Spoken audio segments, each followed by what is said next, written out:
এই বিশেষ বৈশিষ্ট্যটি শুধুমাত্র ব্যাক অফিসেই পাওয়া যাবে। আমাদের ব্যাক অফিস কোনটি? OES, on passive ecosystem. আসসালামু আলাইকুম রহমতুল্লাহি ওয়া বারাকাতুহু। আমি সোহেল ইউর ফ্রেন্ড।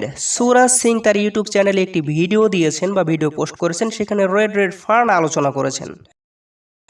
তবে আজকের এই ভিডিওটি যদি আপনি মনোযোগ দিয়ে দেখেন বা শুনে থাকেন, তাহলে আমি আশা করি আপনাকে আর কিছুই বুঝতে আপনার আর কিছু বোঝার বাকি থাকবে না যে সামনে নতুন কোম্পানি কোনটা আসতে চলেছে। তবে ভাই আমি ভিডিওর মাঝখানে এটা আলোচনা করব, টেনে দেখবেন না, টেনে দেখলে হয়তো বা সেই মেন পয়েন্টটাই আপনি ছাড়া ফেলবেন। তো ভিডিওটি শুরু থেকে শেষ পর্যন্ত দেখুন। আমি চলে যাচ্ছি আলোচনাতে, সংক্ষেপে আপনাদেরকে বুঝিয়ে দিচ্ছি। রেড ফার্ন উনি বলেছেন যে এটি নতুন ব্যবসা নয় বা এটা নতুন বিজনেস নয়, বরং পুরানো থেকে নতুন বিজয়ের দিকে যাওয়ার প্রস্তুতিমূলক সেতু এটা। কোনটা? Victory with ash. আমরা কিন্তু ভাই আজ পর্যন্ত নতুন কোম্পানির নাম এখনও জানি না। তারপরে বলেছেন অ্যাশমোফারের নেতৃত্বে সফলতার পথে একসাথে এগোতে হবে এবং শিখার মানসিকতা বজায় রাখতে হবে। এরপর বলেছেন এই পর্যায়টি হলো প্রশিক্ষণ ও শিক্ষার ক্ষেত্র, যেখানে সবাইকে নিয়মিত আপডেট নিতে বলা হয়েছে। আমরা কোথায় আপডেট পাবো পরবর্তীতে? Victor with ash. এখানে আমরা শিক্ষাও লাভ করব এবং আপডেটও পাবো যে আমাদের নতুন কোম্পানির জন্য কি কি প্রস্তুতি হচ্ছে, এসব আপডেট তখন ওখানে দিবে, এই ইকোসিস্টেমে নয়। আচ্ছা, কেন ওখানে দিবে আমি এটাও একটু পরে বলি, যখন ওই পর্যায়ে চলে আসবো আলোচনাতে তখন বলবো। শীঘ্রই সিস্টেমে পরবর্তী ধাপের স্পষ্ট নির্দেশনা সহ একটি নতুন পপ আপ আসবে। কোথায় আসবে? আমাদের OES মানে ইকোসিস্টেমে একটি পপ আপ আসবে, সেখানে আমরা ক্লিয়ার হয়ে যাব। বেশি ক্লিয়ার না হলেও তো আপাতত স্পষ্ট করার জন্য একটা পপ আপ আমাদের দিবে। তারপরে বলেছেন পুরনো ধারণা ও অভ্যাস ত্যাগ করে নতুন মানসিকতা ও নতুন দৃষ্টিভঙ্গির দিকে মনোযোগ দিন। একতা ও সহযোগিতা সাফল্যের চাবিকাঠি, এটা মনে রাখবেন। একসাথে একই লক্ষ্যে এগিয়ে যেতে হবে আমাদের। তিনি আরও বলেছেন ভবিষ্যতে আসা OES মানে কোনটি? আমাদের ইকোসিস্টেম মানে নন প্যাসিভ ইকোসিস্টেম। ভবিষ্যতে আসা ইকোসিস্টেমের পরিবর্তন ও বৈশিষ্ট্য, নতুন যে বৈশিষ্ট্যগুলো এটা ইকোসিস্টেমেই আসবে, অন্য কোথাও নয়। আচ্ছা, আরেকটু ক্লিয়ার করি। এখানে রেড ফান্ড ইঙ্গিত দিয়েছেন ভবিষ্যতে OES মানে অন প্যাসিভ ইকোসিস্টেমে নতুন কিছু পরিবর্তন ও বৈশিষ্ট্য আসবে।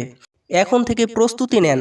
এই শিক্ষার মাধ্যমে, ভিক্টোরিয়া অ্যাশের মাধ্যমে শেখা এবং মানসিকভাবে রেডি থাকা দরকার তার জন্য।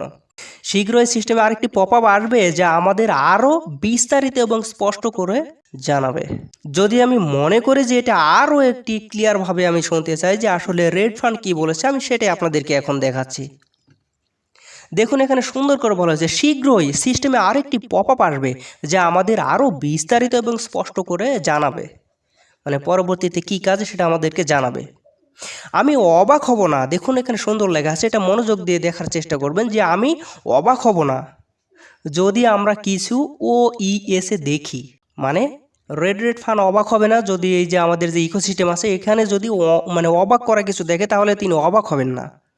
তিনি বলেছেন আমাদের আরও জানতে আগ্রহী করে তুলবে। মানে আমাদের ইকোসিস্টেমে যদি নতুন কিছু দেওয়া হয়, বৈশিষ্ট্য যদি চেঞ্জ করা হয়, তাহলে আমরা অবাক হব না, কিন্তু আমাদেরকে সেটা সম্পর্কে জানার জন্য আগ্রহী করে তুলবে। দেখুন তিনি আবার কি বলেছেন, নিশ্চিত করুন যে আপনি প্রতিদিন লগ ইন করেন, সোশ্যাল মিডিয়ায় চোখ রাখুন। এই বিশেষ বৈশিষ্ট্যটি শুধুমাত্র ব্যাক অফিসেই পাওয়া যাবে। এবার কি ক্লিয়ার? এই বিশেষ বৈশিষ্ট্যটি শুধুমাত্র ব্যাক অফিসেই পাওয়া যাবে। আমাদের ব্যাক অফিস কোনটি? OES, on passive ecosystem. অর্থাৎ আমরা যেখানে কাজ শিখতে যাচ্ছি সেটার নাম কি? Victoria with ash. সেটা আমিও জানি, আপনিও জানেন। তাহলে বলতেছি যে নতুন বৈশিষ্ট্যগুলো যেখানে অ্যাড করা হবে তার নামটা কি? এখান থেকে আপনি কি বুঝলেন? OES, আমাদের অন প্যাসিভ ইকোসিস্টেম। এবারে প্রশ্ন আসতে পারে ভাই সব কিছু যদি এখানেই থাকে তাহলে আমাদের আবার টিম চেঞ্জ হচ্ছে কেন? ভাই এটা অ্যাশমোফারে আগে থেকেই বলতেছে যে আপনাকে শেখার জন্য এই টিম বানাতে হবে। এই টিম যেখানে রয়েছে অনেকের কিন্তু খবরই নেয় না। ওখানে শেখার জন্য, সাপোর্ট নেওয়ার জন্য আপনাকে আবার নতুন করে একটি টিমের দরকার, যে টিম আপনাকে সুন্দরভাবে কাজ শেখাবে। এমন একটি লিডার থাকতে হবে আপনাকে যে আপনাকে সুষ্ঠুভাবে কাজ শেখাবে। যা আসে আসুক না ভাই, অন প্যাসিভে আসতে দিন, কিন্তু কাজ শেখার জন্য ভালো একটি লিডার বেছে নেন যে আপনাকে কাজ শেখাবে। মনে রাখবেন সিস্টেম যদি আপনি বুঝতে না পারেন, সিস্টেমে যদি কাজ করতে না পারেন, আপনার দ্বারা ইনকাম সম্ভব নয়। আমি আবারও বলছি ভাই, এটা শুধু রেফার নয়, এখানে অনেক কিছু কাজ রয়েছে রেফার বাদ দিয়েই।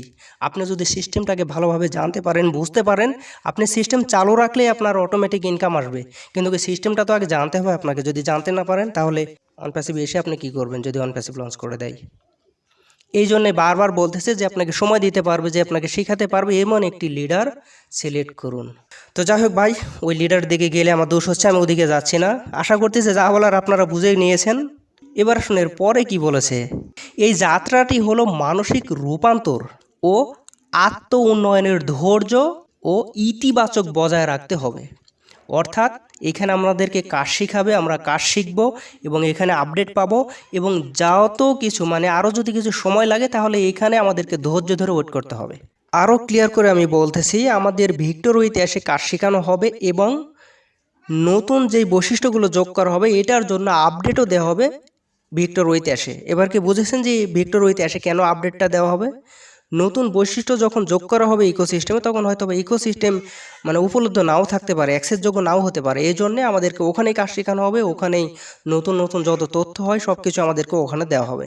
তো এর জন্য আপনাকে যদি ওয়েট করতে হয়, কিছু সময় যদি ওয়েট করা লাগে তাহলে আমরা ওয়েট করব। এটা হতে পারে 2-3 মাস, যেহেতু 3 মাসের কোর্স ভিক্টর উইথ অ্যাশ। তো চলুন এর পরবর্তীতে কি বলেছে সেটাও জেনে নিন। অ্যাশ ও টিমের কঠোর পরিশ্রমের কারণে এই সুযোগ এসেছে এবং এটি সাফল্যের পথ।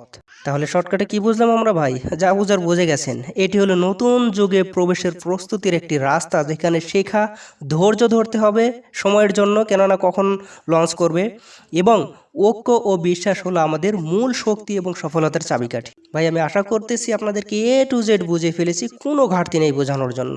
তবে ভাই আরেকটা আপডেট রয়েছে, সেটাও আবার কেন ছেড়ে দিব আপনাদেরকে বলেই দিই। এই যে দেখতে পাচ্ছেন মেগান, যার নাম, এই মহিলাটি কি বলেছে, ইনি কিন্তু একজন শিক্ষিকা।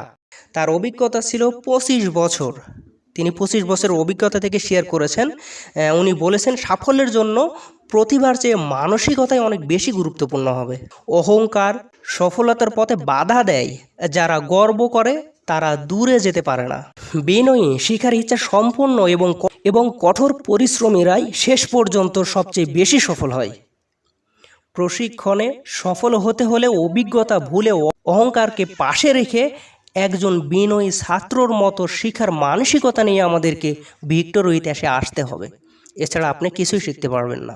প্রশিক্ষণে বিনয়ী থাকতে হবে, শিখার ইচ্ছা থাকতে হবে, সঠিক মনোভাব নিয়ে আসতে হবে। নিশ্চিত করুন এটাই উন্নতির মূল চাবিকাঠি। কোনটি? Victor with ash.